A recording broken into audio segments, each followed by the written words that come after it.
Okay. Yeah.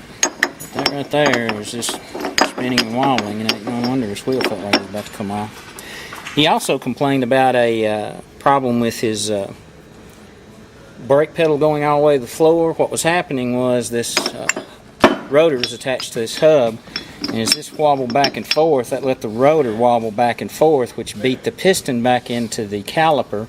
Then when he stepped on the brake, it was like having the pistons pushed back in. He had to push the brake all the way down, and the piston would come out, but not far enough to squeeze the caliper shut, or the rotor, and stop it. So a bad wheel bearing and it wobbling can cause a low brake pedal. In this case, it was severely low. It would go to the floor because he had so much room where the piston had been wobbled and pushed back in, it had to come all the way out.